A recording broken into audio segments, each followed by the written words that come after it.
You know, I get asked many times, what, if you're going to make a cut, is it better to leave a stub or is it better to cut behind here?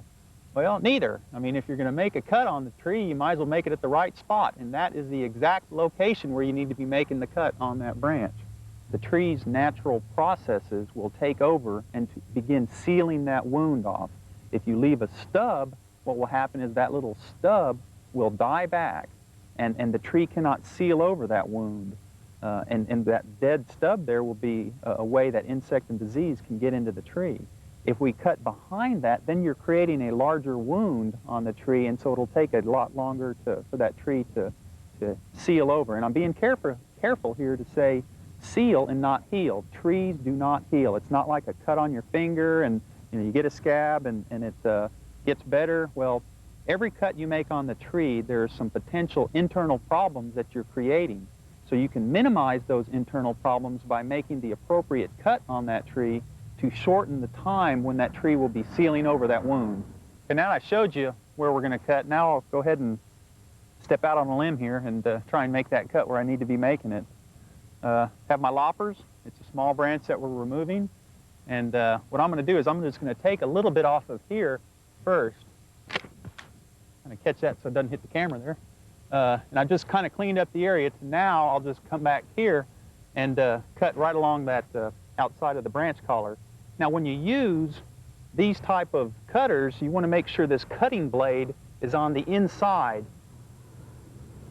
closest to the trunk of the tree, so you get a good smooth cut on there. So I'll just line that up, make my cut, and that's what we're after. I'm just on the outside of that branch collar, and that tree I'm not cutting into the branch collar, so that's going to seal over real nicely there. Now we could talk just briefly about pruning paint. How many times do you go by a tree and just see these black dots? It's like freckles all over the tree. You know, someone will come in here and make a cut, spray the black pruning sealer on it. It's really not necessary. You know, take that old can of pruning spray, throw it away. You really don't need it. It doesn't help the tree seal over any quicker, and actually some research indicates that it causes more long-term problems than actually benefits.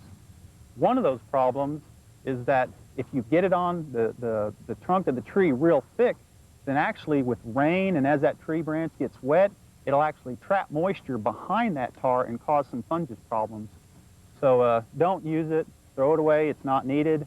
The only time I would say that you may want to use it is if you cut a large limb off of it and say you have a dark trunk tree, then just a very, very light application of the spray for cosmetics, and that's the only thing it's good for. What we're going to do now then, since I've shown you an exact spot on that tree, I'm going to go ahead and now go through the whole process of pruning this tree. I'm going to remove the dead, I'm going to remove the crossing branches, then I'm going to step back, take a look at the tree, and begin to balance the tree and shape it and enhance its natural shape. Okay, I've got my cool, stylish glasses on. I've got my loppers. I'm ready for action. I'm going to do the job on the tree. The one thing that I want to make sure, and this is a very important point to remember, is that you should never remove more than 1/3 the total amount of branches on the tree. The older the tree is, the less you would want to remove, so maybe 25%. So I'm just going to get at it. And another thing I want to point out is in doing this, take your time. I mean, take your time and do it right. And you're only pruning that tree once, so just go with it.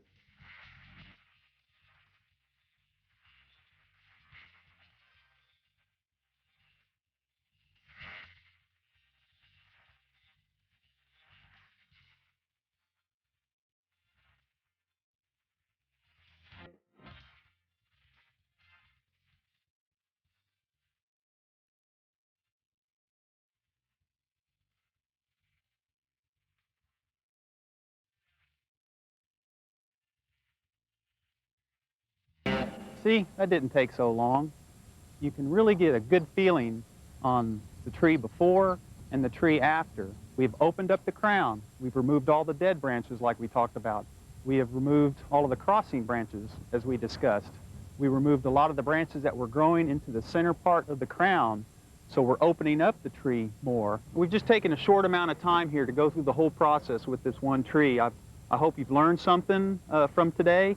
Certainly we continue to learn things, and if you're interested in learning more about how to properly prune trees, please by all means get a hold of your local forestry office, Department of Agriculture, county extension offices. Your local garden center has pruning material available, and we're there for your help. So this is just kind of the plug to get things going, and we hope to work with you soon.